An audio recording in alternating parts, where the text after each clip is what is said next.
Բարի լույս ելի հայրենակիցներ, ինչպես եք խոստացել ենք, շարունակում ենք ուսումնասիրել ընտրախախտումները։ Ուրեմն տեսեք, այս փաստաթղթով արդեն ամփոփած ունենք։ Ես հերթով ասում, օրինակ 1-ի 1 տեղամաս 0 ձայն, ըստ ԿՀ-ի 3 ձայն ունենք։ Այսինքն մեր արձանագրությամբ 3 ձայն ունենք։ 1-ի 9, ըստ ԿՀ-ի 0 ձայն, մեր մոտ 2 ձայն։ 1-ի 10 0 ձայն, մեր մոտ 6 ձայն։ 1-ի 11 0 ձայն, մեր մոտ 8 ձայն։ 1-ի 13 0 ձայն, մեր մոտ 4 ձայն։ 1-ի 16 0 ձայն, մեր մոտ 7 ձայն։ 1-ի 18 0 ձայն, մեր մոտ 4 ձայն։ Օրինակ հետաքրքիր են նրանք, որոնք որ 31-ի 32 4 ձայն են գրել, 10 ձայն ունենք։ 31-ի 34-ը 6 ձայն են գրել, 19 ձայն ունենք։ 34-25 3 ձայն ունենք 0-ա գրված էլի։ 35-19 0 ձայն 1 ունենք։ 38-28 0 ձայն 3 ունենք։ 38-41 0 ձայն 4 ձայն ունենք։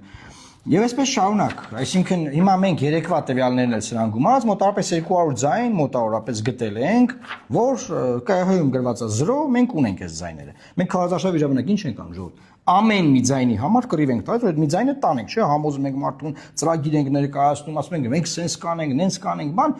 200 ձայն մենակ մեր տարած չանցած ուժի թվից տարել են։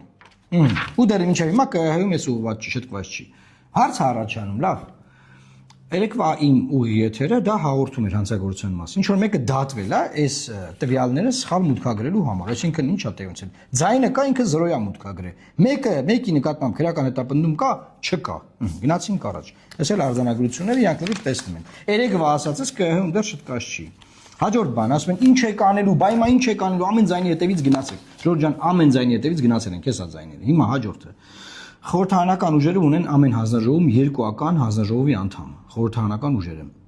Այս 2000 տեղամասերում ունեն։ Իրենք ունեն ավելի շատ բազա։ Ես զարմանում եմ խորհրդարանական ընդդիմադիր ուժերն այնտեղ նստած։ Ոնց է եղել, որ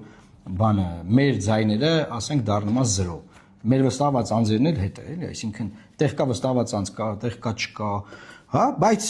իրանք 2000 տեղ աշխատավարձ ստացող հանձնաժողովի անդամ ունեն։ Պետք է իրանք նաև այս հարցերին պատասխանեն։ Այս ոնց է եղել։ Հիմա իրենք հայտարարեն դիմելու են ՍԴ, որտեղ այդ հանձնաժողովի անդամներով երևի ավելի շատ տվյալներ ունեն կեղծիքների մասին։ Եթե ունեն, շատ լավ, պետք է դրանք հրապարակեն։ Ավելի լավ է դրանք հրապարակեն, քան դիմեն ՍԴ։ Ասեմ ինչու, որտեղ ժողովրդի վստահությունն ավելի կարևոր է, քան ՍԴ դիմելը, որտեղ ՍԴ-ն ինչ է ՍԴ-ն։ ՍԴ-ն, ասենք, Նիկոլ Փաշինյանի սահմանադրական դատարանն է։ Նիկոլ Փաշինյանի անվան սահմանադրական դատարանը, ասենք, մեն դիմեն, հետո ՍԴ-ն ասի ամեն ինչ նորմալ է, էլի ինչ են անելու։ Դրա հիման վրա գնան մանդատները վերցնեն, նույն բան եղել է 21 թվին։ 21 թվին էլ նույն բանը արել։ Բայց նայեք, ՍԴ դիմողները մենք չենք, իրանք են։ Թող քննարկեն, թող որոշեն։ Մենք շարունակենք այս հարցով զբաղվել։ Տարածեք եւ լավ մնացեք, Աստված պահապան Հայաստանի Հանրապետությանը։